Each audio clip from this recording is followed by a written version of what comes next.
Hi parents, it's Kelly Pfeiffer with Think It Through Parenting. And in this video, I'm going to explain to you why your child's behavior sometimes will get worse before it gets better. So when you are trying a new strategy to address your child's behavior, the behavior may in fact get much worse before it gets better. And I'm going to explain why that happens, so you will understand it and you won't get so discouraged and think that your new strategy is just completely not working. And I want to give credit where credit is due. I learned about what I'm going to tell you from Jane Nelson's first copy of Positive Discipline. This is the revised version, and I believe she took this out, which is one reason I want to share it in this video. But I do want to give Jane Nelson, the author of Positive Discipline, the credit for this concept that I'm going to share with you.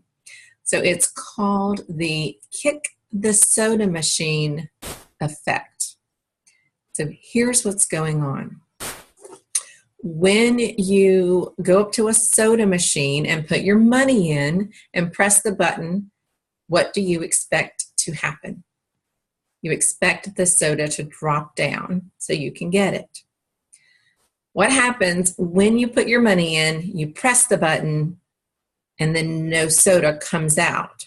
What do? You might press the button more. You might bang on the soda machine thinking that the can is stuck, the can of soda is stuck in there, and maybe some movement might help it get unclogged. You might kick or shake the soda machine to get the result that you really would like to get, for that soda to come down because you've paid for your soda. This is very similar to what's going on when you try a new strategy with your child. So let's say your child is having a behavior, and you read Positive Discipline, or you get the Positive Discipline tool cards, and you decide to try a new tool. You think this is the best tool. Now, this will work great. And so let's say your child is yelling, and you try this new way. Maybe you're going to try one of the things I suggested in another video called 7 parenting tools to try when your child is yelling. So you're going to try one of these tools, and actually the yelling gets worse and your child starts yelling more often. And you're staying calm. You used to yell back, and now you're staying calm, and your child's behavior seems to be getting worse, and you're thinking, I'm staying calm, I'm being respectful. I really am excited that I'm teaching my child a tool this time, a new skill, instead of just getting angry and blowing up and punishing my child. You're so excited, and then it doesn't work very well. Your child's behavior gets worse.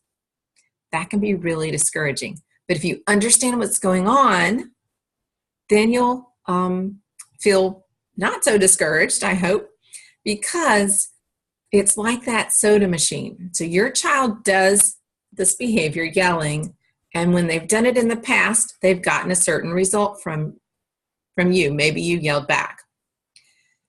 So your child expects, when I yell, my parent is going to yell back, get upset, and yell back.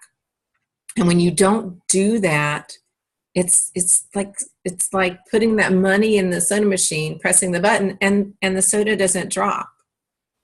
So number one, it's not the predictable behavior that your child thought you were going to do. So that's a little unsettling. Like, who is this parent that I used to have? I could count on a response. I do A, she does B.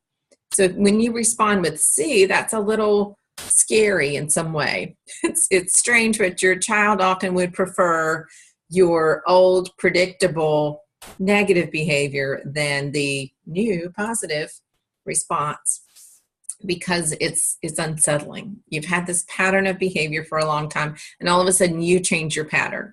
So just like trying to bang on that soda machine and kick that soda machine, your child is going to often escalate the behavior to try to get you to respond in that same old, predictable way, even if it was a more negative way than you're responding now. And in a strange way, that would make your child feel way more safe and way more in control. I can get mom to do this or dad to do this, yeah, by doing this. When you change, so it can be scary. So if that happens to you, know that that is part of the process, that the behavior, when you change, your child's behavior may actually get worse for a while and then level off and then get better. So what I want you to do is, if you decide you like a tool, you think it's really helpful, it's respectful, go ahead and try it for a couple of weeks, maybe even 3 weeks, and then see what happens at the end of 3 weeks. Because if I asked you about changing your behavior about something, like how long does it take to change a behavior? Something like eating healthier or starting to exercise, quit smoking, those types of things. I would say, how long does it take to change a behavior? And you would probably say 21 days or 28 days or a month. So it takes us a while to learn new behaviors and start to change. It's going to take your child some time too. So I will ask that if you like a new tool, you want to use it, you feel really good about using the tool, then try it for a few weeks and then look at the behavior and understand that it may get worse before it gets better, and that's what's going on. So you need to establish a new pattern of response, and your child will start to recognize this new pattern, realize, oh, this is the new pattern. I can get used to this. So it may have surprised you in the past if you tried a new tool and your child's behavior got worse. But the explanation is the kick the soda machine effect.